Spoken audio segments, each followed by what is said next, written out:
Miss হবে না আপনার পছন্দের টিভি শো। দেখুন জি5 অ্যাপে একদম ফ্রি। আজকের পর থেকে আপনি সত্যি আমার উপর ভরসা রাখতে পারবেন।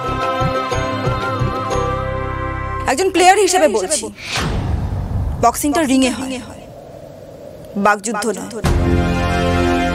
এই বড় বড় কথা দিয়ে ম্যাচ জেতা যায় না।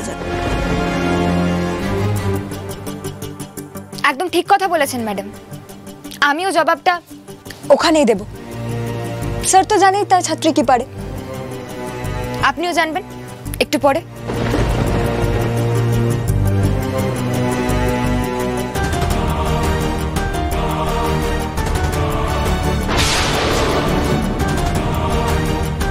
শালিনী, একটা বাচ্চা মেয়ের মনের জোরটা ভেঙে দিতে খুব ভালো লাগে, তাই না? মনের জোরে যদি সবকিছু হয়ে যেত তাহলে কিছুই বলতাম না।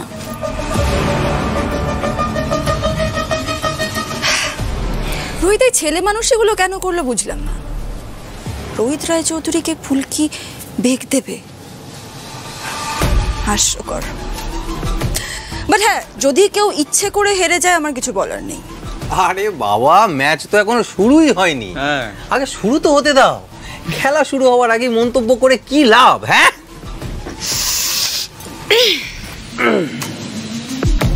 চল চল চল চল চল, আমরা ফুল গিয়ে চেয়ার করি। চল চল চল চল চল।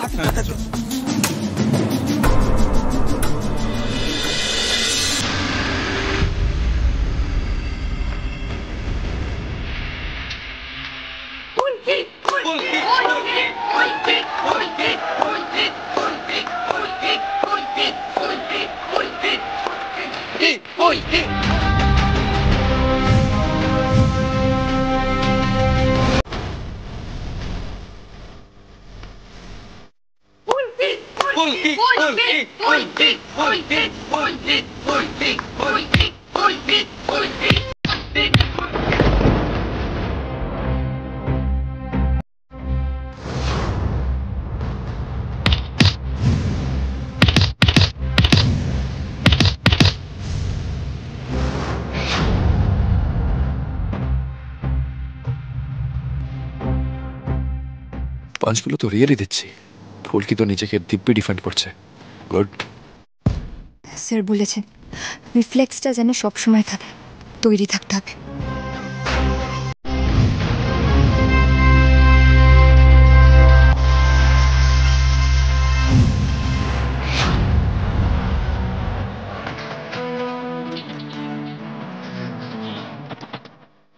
তোর মতো নাম করা বক্সারকেও হারিয়ে দিচ্ছে রে।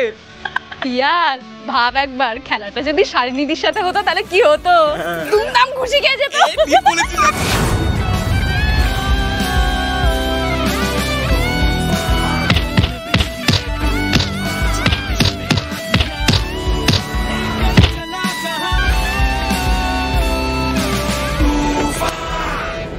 রিঙে ওঠে রোহিত রায়চৌধুরী হারতে ভালোবাসে না, তো আমার